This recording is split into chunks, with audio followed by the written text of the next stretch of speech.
ಹಿಂದಿನ ವಿದ್ಯಾರ್ಥಿಗಳು ಪಾಲಕರ ಆಶಯದಂತೆ ಉತ್ತಮ ಬದುಕು ರೂಪಿಸಿಕೊಳ್ಳುವ ಸಂಕಲ್ಪ ಮಾಡಬೇಕು ಎಂದು ಶಾಸಕರಾದ ಟಿ ರಘುಮೂರ್ತಿ ಅವರು ಹೇಳಿದರು. ಚಳ್ಳಕೆರೆ ನಗರದ ಸರ್ಕಾರಿ ಪ್ರಥಮ ದರ್ಜೆ ಕಾಲೇಜಿನಲ್ಲಿ ಕಾಲೇಜು ಶಿಕ್ಷಣ ಇಲಾಖೆ ಸಹಯೋಗದಲ್ಲಿ ಹಮ್ಮಿಕೊಂಡಿದ್ದ ರಾಷ್ಟ್ರೀಯ ಸೇವಾ ಯೋಜನೆ ಎನ್ಸಿಸಿ ಯೂತ್ ರೆಡ್ ಕ್ರಾಸ್ ಘಟಕ ಮತ್ತು ಸಾಂಸ್ಕೃತಿಕ ಸಮಿತಿ ಕಾರ್ಯಕ್ರಮ ಉದ್ಘಾಟಿಸಿ ಅವರು ಮಾತನಾಡಿದರು.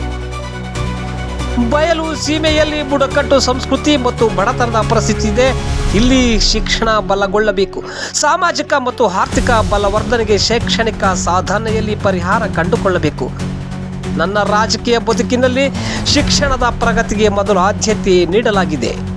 ಸ್ಥಳೀಯವಾಗಿ ಉನ್ನತ ಶಿಕ್ಷಣ ಸಿಗಬೇಕು ಎನ್ನುವುದು ನನ್ನ ಗುರಿ. ಕ್ಷೇತ್ರದಲ್ಲಿ ಇಂಜಿನಿಯರಿಂಗ್ ಕಾಲೇಜ್ ಸ್ಥಾಪಿಸಲಾಗಿದೆ.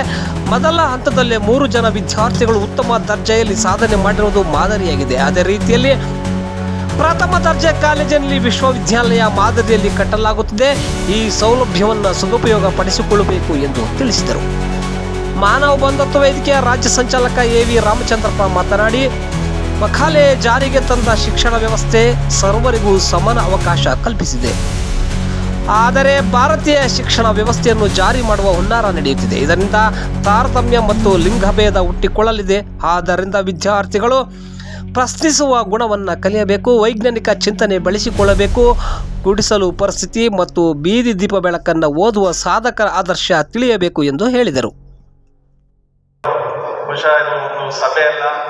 ಇದು ನೀವೆಲ್ಲರೂ ನಾನು ಸಭೆ ಲೆಕ್ಚರ್ ಆಗಿ ಉಪನ್ಯಾಸಕರಾಗಿ ಯಾವ ರೀತಿಯಾಗಿ ಉಪನ್ಯಾಸಕರ ಮಾತುಗಳನ್ನು ವಿಷಯಗಳನ್ನು ಕೇಳ್ತೀರಾ ಆ ರೀತಿಯಾಗಿ ಕೇಳ್ತಾ ಇದ್ರೆ ಅವರು ಅದೇ ರೀತಿಯಾಗಿ ಹೇಳ್ತಾ ಇದ್ದಾರೆ.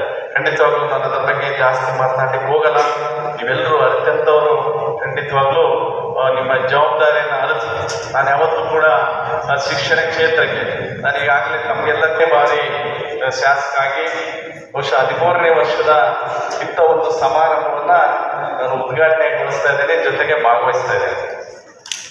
ಏನು ಸರಿಪಡಿಸದೆ ವ್ಯವಸ್ಥೆ ಪ್ರೋತ್ಸಾಹ ನೀಡಿದರೆ ಮಾತ್ರ ಅಷ್ಟೇ ಅಲ್ಲ, ಅಧಿಕಾರ ಪಡೆದ ಸಂದರ್ಭದಲ್ಲಿ ಏನು ನಾವು ಜನಪ್ರತಿನಿಧಿಯಾಗಿ ಸಹಾಯ ಮಾಡ್ಬೋದು ಅನ್ನೋದನ್ನು ಅರಿತು ನಾನು ಶಿಕ್ಷಣ ಕ್ಷೇತ್ರಕ್ಕೆ ಭಾಳಷ್ಟು ಪ್ರಾಧಾನ್ಯತೆ ಮೊದಲಿಂದನೂ ಕೂಡ ನಾನು ಮೊದಲೇ ಸ್ಥಾನ ಶಿಕ್ಷಣ ಕ್ಷೇತ್ರಕ್ಕೆ ಕೊಟ್ಟಿರ್ತಕ್ಕಂಥದ್ದು. ಬಹುಶಃ ಎಲ್ಲ ಕ್ಷೇತ್ರದಲ್ಲೂ ಕೂಡ ನಾವು ಏನು ಸಾಧ್ಯ ಆಗುತ್ತೆ ಒಬ್ಬ ಶಾಸಕನಾಗಿ ಅದಕ್ಕೆಲ್ಲ ಒತ್ತನ್ನು